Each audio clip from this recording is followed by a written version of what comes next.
Has the market changed its mind about what the Fed may do next?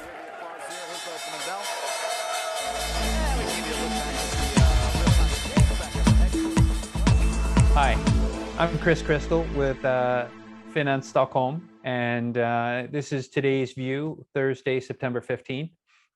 We had a slight recovery in the US markets after the broad-based sell-off.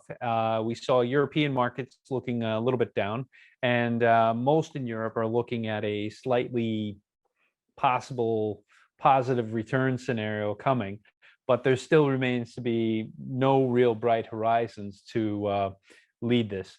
However, you had earnings coming out from H&M this morning, and they showed slightly lower sales than what were expected. Inditex, their peer competitor, also showed this. Remember, this is a year after sales figure. So last year sales were down, obviously, because of COVID and lockdowns, and then now they only had a marginal growth of about 3%, which is below the expectation. And you would think that they would have a better sales prognosis and development as a result of people finally being let out again, unless this shows that people were able to switch over to something like Amazon and start getting things delivered directly to their door. So it'll be an interesting development, but not a good sign so far, as it's one of our heavyweights in Nordics. We also saw that SAS last week or earlier this week, they got the financing through.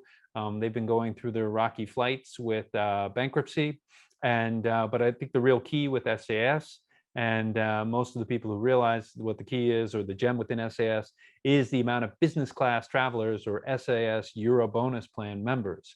This is the diamond to the gem, because if you buy that, you have a consumer base, I think, of something like 800,000 instantly in your grasp to know what their travel plans are, who they're working with. So the Euro bonus elite members and Euro bonus members, we'll see what happens there, and that's one of the reasons to keep an eye on SAS.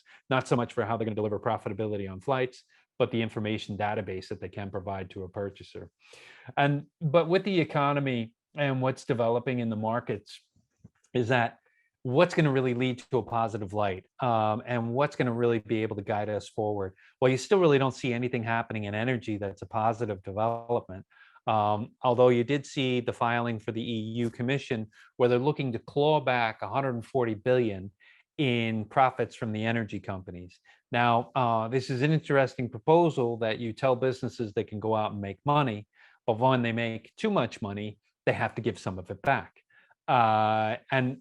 And really, it creates kind of an uncomfortable position if you're setting up a business, because you're really never going to know what's going to happen with your profits. If you've made too much money, then the government is deciding you've made too much money. It's not that you actually delivered on your promises to make money. You're going to lose some of it back. Now, of that 140 billion, 117 is supposed to go back to consumers or governments. So there's some of the pie missing. I guess the lobbyists have to get paid, and the lawyers who have to delegate it. And then you have to go through the EU Commission and the votes. So there's no real set level there. But what it's also leading to, and this is not a good business development, is a capping of prices on the energy. And there's going to be two different distinctions. One is coming on the green, renewable energy, so to speak, and non-gas. And then there is going to be a cap on what the gas prices can be, or gas-powered energy could be through electricity. And so as an example for this, you saw this develop with EDF this summer, and what they were allowed to charge at 46 euros per megawatt hour when they were selling it. And that's above the cap level that they had of 43. And 43 may be the proposal. We'll see what happens there, but it's never good when businesses are heavily regulating what the industry can make. It'd be better if they set up a rule that could be followed, and perhaps it'd be better if they told the electrical companies providing the power that they had to provide a better contract to the individual, because on a variable rate, they get to charge you the variable rate. On a fixed rate, it's still not really a very clear fixed rate. So maybe that's what they should be looking at, as opposed to capping the prices and clawing back profits. So and on this energy side, I mentioned the fact that Germany is closing one of their 3 nuclear reactors, which provides 6% roughly total power for Germany. You've seen that Germany will be buying a stake in a company called Uniper, which is supposed to be green and transitioning very quickly to help us get to a zero carbon. It's not clear that the German government had to get involved because of the operations in Ukraine and Russia, and they had to subsidize the company, or if they're buying it because they actually see it as a very strong, viable energy provider. So really, the idea of the energy is very unclear. And on top of that, Shell CEO is stepping down in January, and then in June he will actually leave the company entirely. This is after 9 years leading the company forward. And this also comes after he said in the summertime that Germany may have to go over, or Europe actually, not Germany, sorry, Germany, don't mean to pick on you, but Europe would have to go over to a rationing program to create energy. Now, Europe right now does the majority of its production for electricity through gas powered. And thanks to Nord Stream 1 and 2 being cut off, we don't have the gas. So we have to buy it from the US or maybe somewhere else. And then we'll have to develop where we're going to get that from. But you're not really seeing a positive development in the energy sector. Clawback's nice, but it doesn't solve the problem. And the overall issue of inflation, which was a key driver in our own elections here in Sweden. And I think a lot of people are missing the mark of what's happened there. And many are phrasing it as a transition to a different political party. But I think it's really that some of the politicians have identified what their voters want and are saying, okay, we'll give this to you. And the voters are saying, hey, you know what? This is what I want to have. And so I don't care if you're with this party or that party. And this is very similar to what you've seen in other countries in the world. And we can discuss that in another video. But adding to the inflation woes coming out of the United States, and we'll have to see how this develops here in Europe because everybody catches colds because of contagion. In the United States, we have the rail workers union. They are negotiating for a strike. The United States government is trying to get them to negotiate and not go on strike. This is about 110,000 people that are employed in the rail working. And this union is very powerful, obviously. They've been doing a fair amount of hiring. They've actually been able to increase their salaries. People have a good, strong sense of job security. And those figures are shown by the Bureau of Labor Statistics. So what happens there, and what happens to the increased cost for transportation of goods as the rail workers would then be shut down, or you'd have shortages where rail is not supplying and then it relies only on trucks. And one of the biggest problems the United States had is on its infrastructure. You have bridges that are crumbling. They had one that fell down the other day. So you really have a real volatile bottleneck that can create a lot of problems and add to this inflation story and add to the woes of the economy not being able to recover. Okay, so if you think about the energy combined with the logistics because of the energy provision to or providing source to the transportation. Just reflect back on the story of ESG, which is all the rage. You have an issue occurring where there's a dissension and a strong politicization of ESG. So there's a asset management company. It's called Federated Hermes, and they had a lot of the pension funds in Europe. They had a lot of pension funds in the U.S. They made a contribution to a state fund of funds, pension industry, or not industry, but pension group, State Financial Offices Foundation, which is largely Republican controlled. So many European pension funds are saying, hey, we don't want you to be a gold standard member, so we're not really happy that you're investing with them.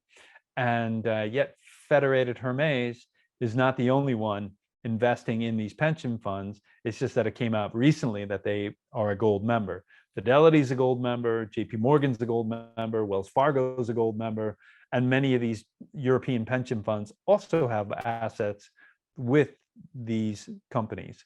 So that's a little delicate on how we're seeing ESG move forward. And one of the other things to understand about ESG in the United States is there is a big movement right now, or increasing movement, where people are saying, hey, my pension money is there for my pension. I want to have the best life possible. So I want you to make as much money as possible for me with what's legal to invest in, and give me the best return.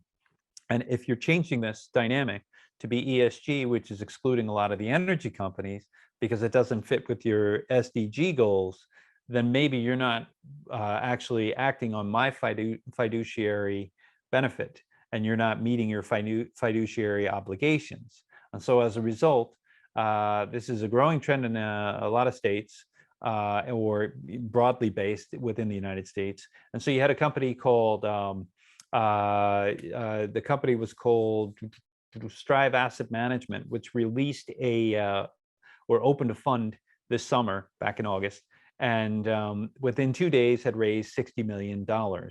And it's focused heavily on oil and gas and exploration. And these are going against the ESG standards.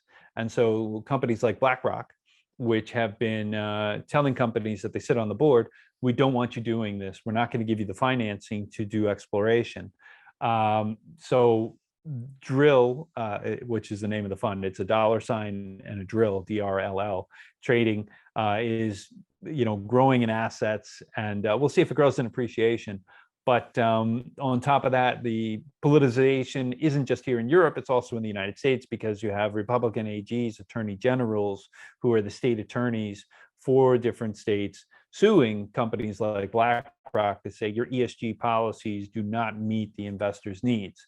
And so that's a continued debate within the investing. But something that's a real positive that may actually turn the corner is the movement towards nuclear. Now, I know nuclear, nobody wants to hear it, despite the fact that Bill Gates and Warren Buffett have invested in small nuclear project and are doing a small nuclear project in Wyoming, and developing the small modular units. You see this company, or you see a report out yesterday from the Department of Energy talking about conversion of coal power plants and no longer active coal power plants to be converted over to nuclear, and then provide power to the electrical grid in the United States. This would be a fantastic solution. It offers a lot of bright light here, because you would have, it's 395 power plants.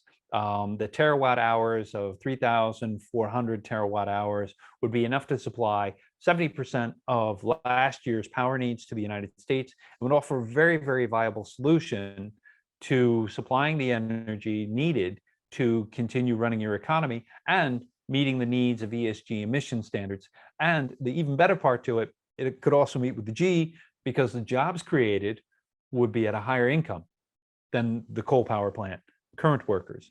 But you wouldn't be firing the coal power plant workers. You'd actually be employing them to work within the nuclear power plant. And you'd be bringing in new jobs, and those people would be getting higher wages. So it's a win-win for everybody. And maybe we'll finally start to see an adaptation to nuclear power. And as the DOE has done this in the United States, you could do that here in Europe without converting coal power plants to hydrogen power plants.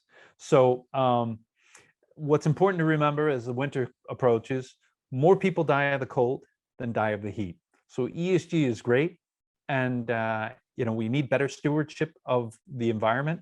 I don't think, well, I don't know anybody against that. I like clean water, I like clean air, and but I also like to be able to know I'm going to wake up in the morning after not having frozen to death. So ESG is great, but it needs a implementation that is actually feasible. And remember, energy efficiency equals more energy consumption. But energy efficiency and more consumption has led to lifting people out of poverty. And then we've lifted more people out of poverty, and those people are not freezing to death. And winter in Europe is going to be very cold for many people if we don't tackle the approach to the energy adaptation. So that's today, and we'll come back later with more. All right, thank you very much from Financial Stockholm.